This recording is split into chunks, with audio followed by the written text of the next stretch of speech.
Hello, entrepreneurs. Joe DeCharis, CPA, pulling my suspenders off.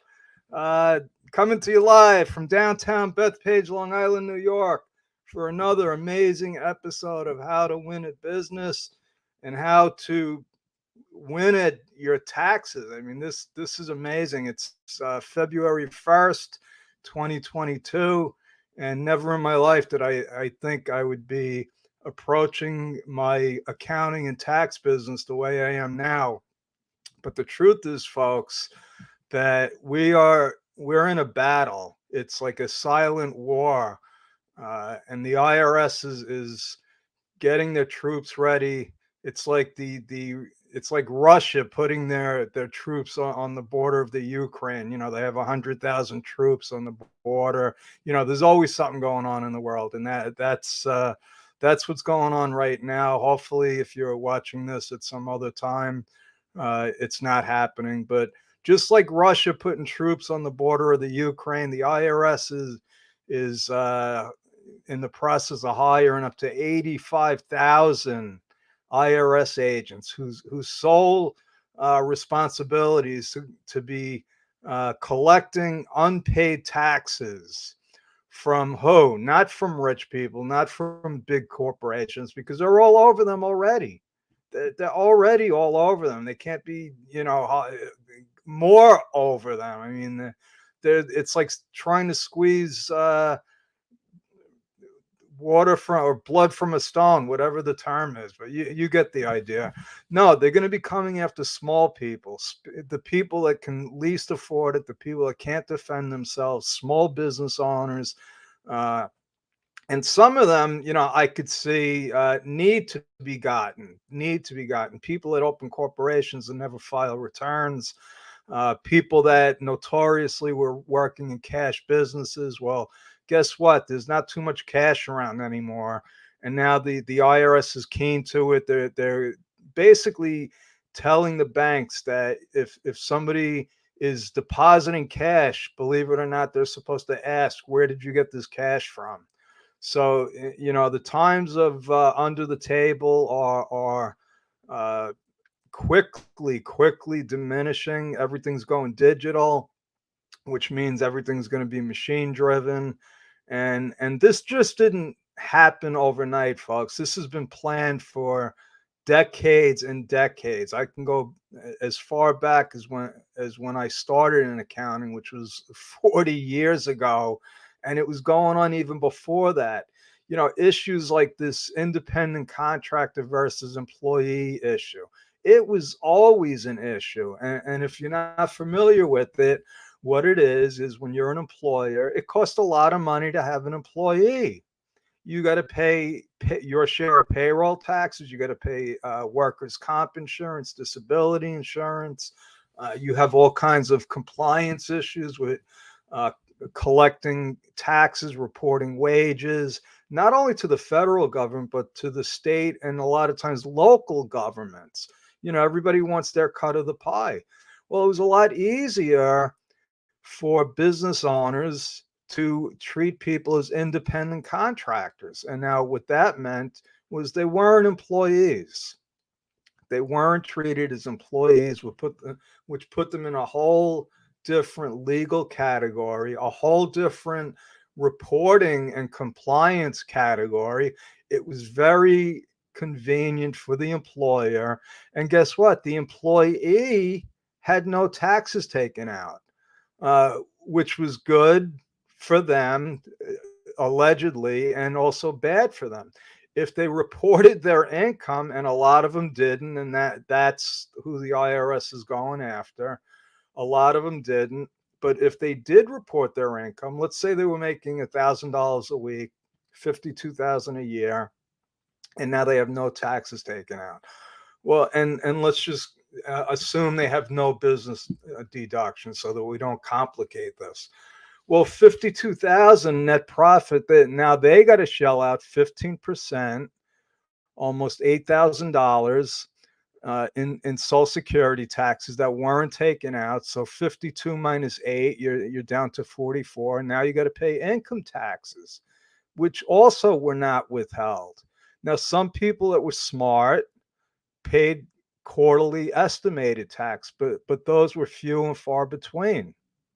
Okay, to even know that you had to do that and to properly do it, that you needed an accountant. Not many people were able to do that on their own. Yeah, there were, some, but those were few and far between as well.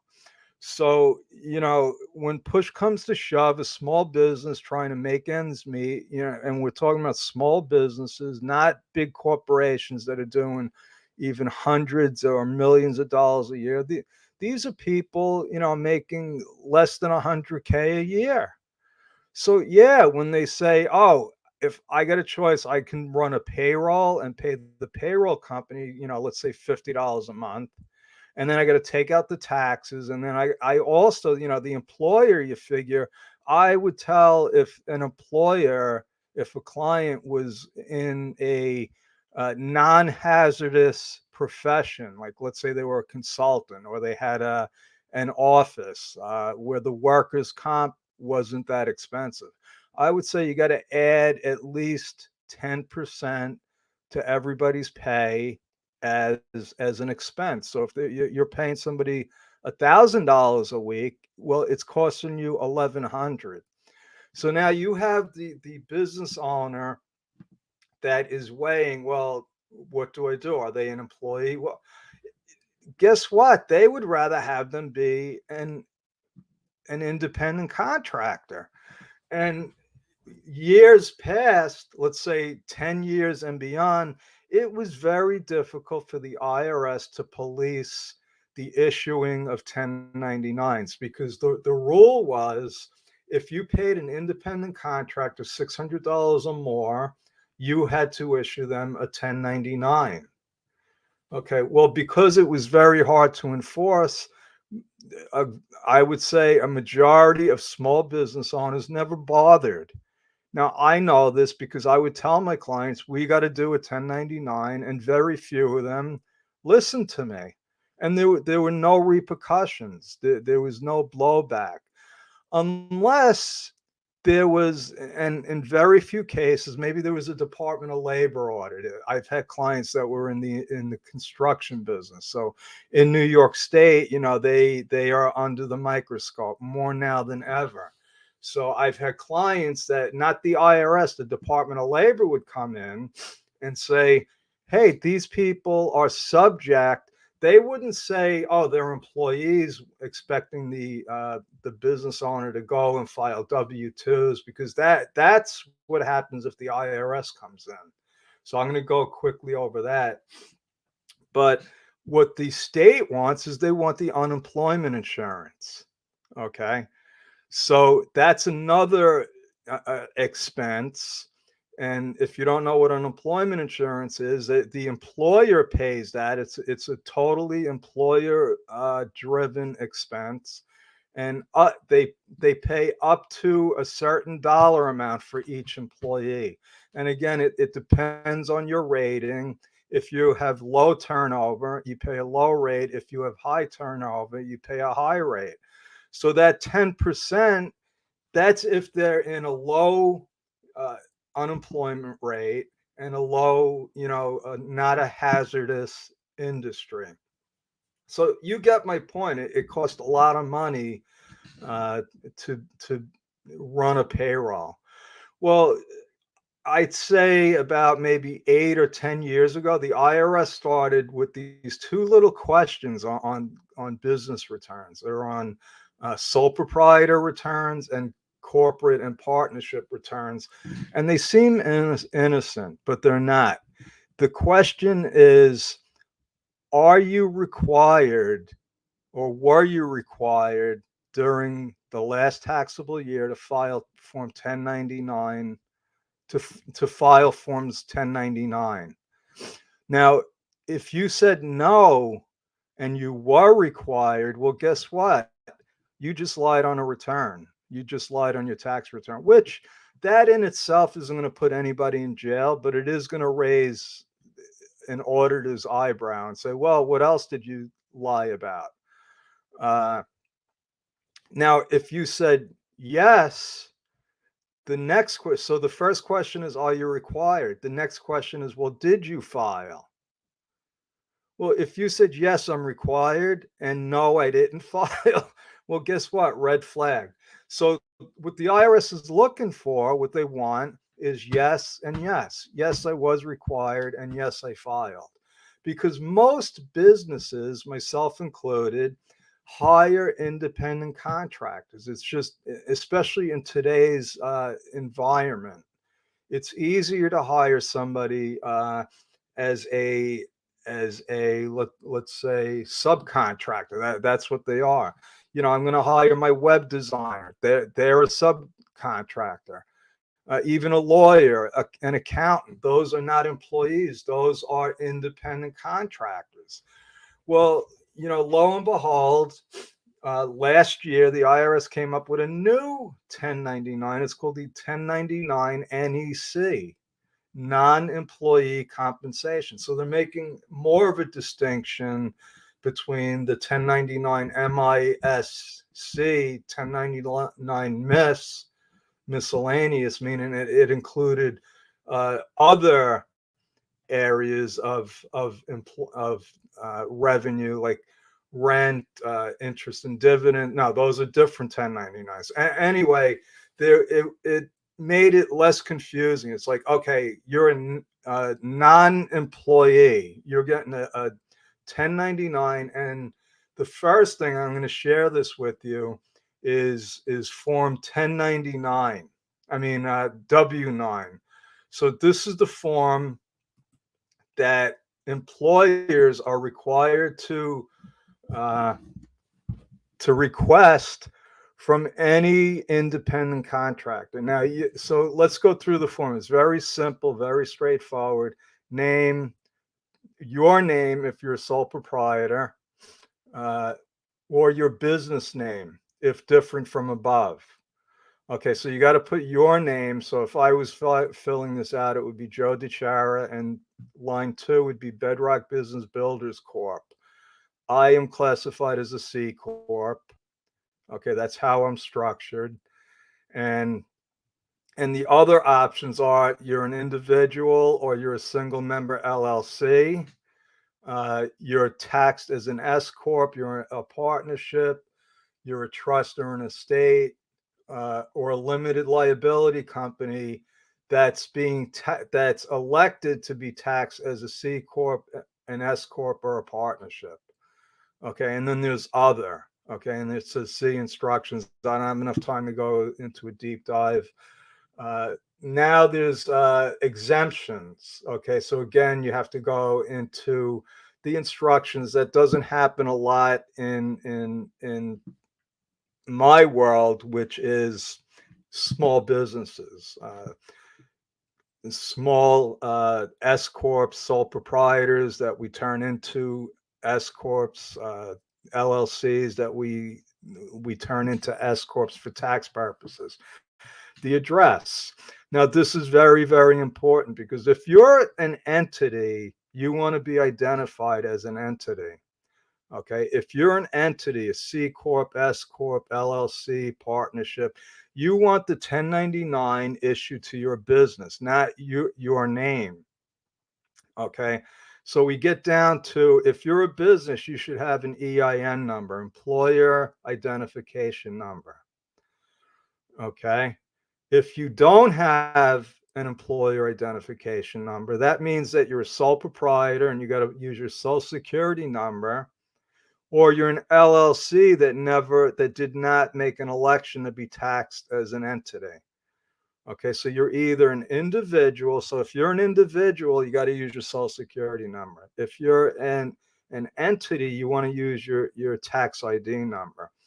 Now, the signature, I want to point something out here that people just don't seem to realize. Anytime you sign a tax return, there's this certification. Under penalties of perjury, I certify that the number on this form is correct. I am not subject to backup withholding. So let me explain what backup withholding is. Backup withholding is somebody that has been flagged by the IRS as, probably not paying their taxes, not providing their tax identification number. It happens a lot with bank accounts with interest and dividends, because sometimes they just don't get the tax ID number, and in that case, the payer is required to withhold, I think it was 20% or 28%. I don't remember what it is off the top of my head. It's been a long time since I actually had to do backup withholding. It does not happen a lot, okay? Because of the things I just explained. Usually people that were independent contractors didn't sign a W9 form. They didn't have a 1099 issued, so there was no backup withholding.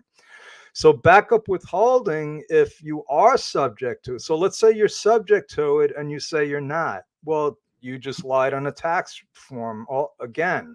And again, just like on your personal return, any business return, any payroll tax return, sales tax return, you are subject to penalties of perjury. I guess that's sort of like the mail fraud thing. It's like if they can't get you on something else, they can always get you on perjury. If you can't, it's like Al Capone. They couldn't get him on murder, but they got him on tax evasion. Pretty clever. So that's it. It's a pretty straightforward form. It seems innocent enough, but it's really not, folks. It's really not, because this is what they're going to be using as what I call the dragnet.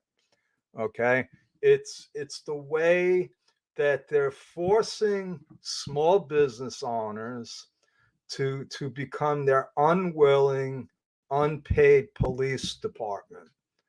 Okay, because now if I'm a business owner and I need to obtain this information to file the form 1099, and let's look at the form 1099.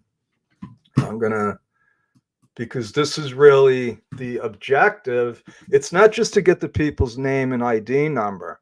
The idea is at the end of the year, you're going to add up all of the numbers, how much you paid them, and you're going to enter that information on this form. Now, this red form is what actually gets filed with the IRS. This is what we used to send when we did everything by hand. I don't you can't file by hand. If you do, you could be subject to a penalty. I know as a CPA, I got to have a really good reason for filing by hand. They probably accept them from individuals that just can't do it for whatever reason. They probably get penalized. I don't know. I don't come across a lot of those situations, to be honest with you. But let's just scroll down here. So then there's the copy for the state tax department, especially in a state like California. So what California has done, they started doing this a couple of years ago. They look for this and then they go after the business owners and claim that, oh, they aren't independent. These people are employees. And it's really, that's a whole nother subject. But California is forcing businesses out of California. And not only that, like if I have a choice, I'm not hiring somebody that works in California, because who knows, they might come to me even though I'm in New York, and they might say, hey, you this person isn't independent. You have to pay the payroll taxes. And what they're looking for again is the unemployment taxes. Okay, and it could get to be as bad as if the IRS gets involved. Now you have to make a case that they're independent, they're not employees. It comes down to control. There's all these rules that have to be followed, and it comes down really to facts and circumstances.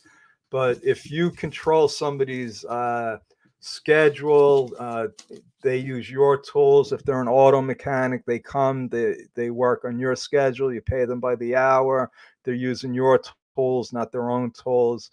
They're an employee. If they're a carpenter, they have their own business, they have a website, they use their own tools, they make their own schedule, then they're probably independent. But that's a whole nother story. So my purpose with this tonight really is to identify what's the whole rhubarb about, or issue when it comes to this, because not by coincidence, yesterday was the deadline for these to be mailed out to individuals. They have to be filed with the IRS by February 28th. And this is, what I've been saying, that this is going to, I've told my clients already, this has become more important than ever, because this is the way the IRS is going to flag people. And how are they going to flag them? To be honest with you, I can't tell you that I know for sure. I could tell you based on my experience that if you're a business owner and you have categories on your return like professional fees, web design, social media, the kinds of expenses where you're going to hire independent contractors, and you don't file a 1099. Let's say you have commissions on your tax return. You pay people commissions or affiliate fees, okay? And you don't file 1099s. Well, guess what? I believe that you're going to be targeted. So now let's say you're an independent contractor and you don't get the 1099 from this company and they're targeted. Well, guess what? You're going to be targeted too. So this might take a couple of years, people, and they go back, if they start in, let's say, 2023. Actually, they've already started. I've heard of S corps already getting audited for 2021. And it was only 6 months into the year. That's unheard of. Usually it takes them 12 to 18 months to pick somebody for audit, and then it takes time to do the audit. So that's why this has become so crucial for small business owners to get on board. Make sure that you get those W9 forms. And let me end with this, folks. We have clients, and this is when people get used to doing business in a certain way, it's hard to break habits. Any habit is hard to break. So they're not used, business owners are not used to asking independent contractors for their tax ID number. They know if they hire an employee, there's all kinds of forms they got to fill out. They got to get, the Social Security uh, number. They got to get forms of ID. You got to fill out an I-9, which is a Homeland Security form. It's not even an IRS form, because what they're trying to find, let's face it, they're trying to find terrorists. They're trying to find people that aren't really supposed to be working here. That's a whole nother issue. But so my clients, small business clients, are basically not trained to ask independent contractors for this information. So what do? They start scrambling at the end of the year, adding up, oh, who's got to get one? Who went over the $600? Let's ask them for their info now. So the deadline to send these out were yesterday, not the IRS deadline, but technically you're supposed to give them to the people that you paid so that they can do their tax returns. Now, technically, they don't need the 1099 because it doesn't get attached to their return. They're supposed to report all their income. So really, the recipients don't even need a 1099. The 1099 is not for them. A W-2 is for the employee because they need it. It used to be that the W-2 got attached to the return when we were filing paper returns. Now everything's electronic. But I need those forms, those W-2 forms, because I have to put all of that information on the W-2 into my tax program. I do not have to put all the 1099 info in. The info is there if I want to enter it, but the bottom line is, uh, if your gross revenue as an independent business does not add up to the 1099s, there's a problem. You're either going to get just a bill saying, hey, you didn't report this income, you forgot, or you're going to get audited. Okay. So what's the plan? The plan going forward is before you pay somebody, whether they're a corporation, LLC, sole proprietor, before you pay them, you need to get this tax info. I had a question. Well, what if I only paid somebody $300? Do I need to? Yeah, you need to get the W9 form, because how do you know you're not going to pay him another 300 during the year? Okay. If you have somebody maintenance workers, somebody cleaning up your warehouse, your office, guess what? You got to ask them for a 1099 W9 form. Now, for those people that don't have a a social security card or an employer uh, and federal identification number, I lost my train of thought there. In other words, they're illegal. They don't have a work permit. They're not citizens. They're not technically supposed to be working here.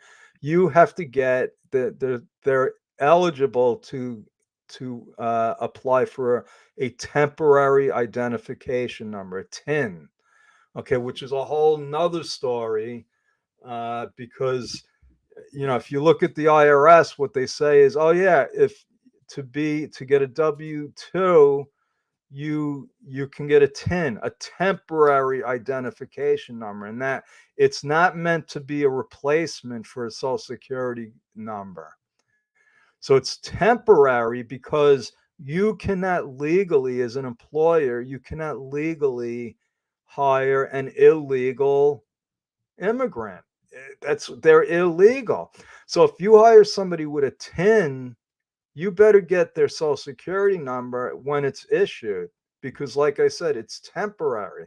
So it's same thing with a W9 form. If they have a temporary identification number, you have to use that, and guess what? You have to do the backup withholding. So that's my story. I'm sticking with it. I didn't see any comments come through on the chat here. If you do have a comment, put it in the chat. I will, get to it. That's one of the beauties of Facebook and YouTube. If you ask a question, I will definitely get back to you. Now, if you want to book a free chat with me on this subject or any subject that has to do with taxes or your business, I invite you to visit Time with Joe. And if you don't want to do that, you can go to my website, bedrockbusinessbuilders.com. And we have a lot of tools and resources, information about me, about my team, about our free workshops. So visit us. God bless. Uh, thank you, and stay safe. And I will see you again for another amazing episode.